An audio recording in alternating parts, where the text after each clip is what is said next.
In today's video, I'm going to teach you how to set up two-factor authentication in Zoho CRM using Google Chrome. This extra layer of security helps protect your sensitive data from unauthorized access, and I'll guide you through each step to ensure a smooth setup process. First, open your Google Chrome browser and navigate to the Zoho CRM website. Log in with your account credentials, making sure to enter your username and password accurately. Once you're logged in, you'll be taken to your Zoho CRM dashboard. This is your starting point for enabling enhanced security on your account. Next, let's move to the setup section.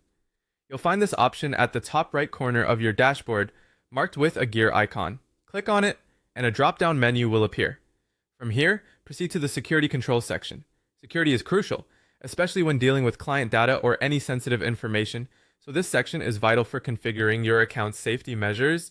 Within security control, locate the option for two-factor authentication, commonly known as 2FA. Click on it, and you'll be taken to a page where you can enable this feature. Two-factor authentication adds a significant security enhancement to your account by requiring an additional verification step beyond just the password. To enable 2FA, click on the button to activate it. You'll then be presented with a choice of methods to receive your second factor of authentication. You can opt for an app like Google Authenticator or Authy, which generates time-based codes, or choose to receive a verification code via SMS on your phone.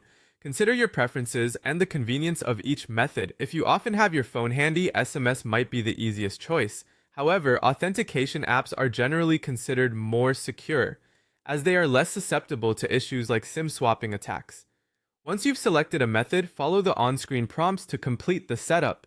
If you choose an authentication app, you'll need to scan a QR code with your app, which will then start generating codes for you. If you select SMS, simply enter your phone number and wait for the verification code to arrive. Don't forget to jot down any backup codes provided during setup. They come in handy if, for any reason, you can't access your authentication method in the future. It's also a good practice to store these backup codes securely, perhaps in a password manager or a secure physical location. After you've completed the setup, it's essential to test the new login process. Log out of Zoho CRM and then attempt to log back in. Enter your username and password, and then you'll be prompted to enter the second authentication factor. If you receive the prompt and successfully enter the code, congratulations, you've set up two-factor authentication on your Zoho CRM account. By following these steps, you've added an important layer of security to your Zoho CRM account, giving you peace of mind knowing your information is better protected from unauthorized access. Thank you for joining me, and now you're all set to enjoy a more secure experience with Zoho CRM.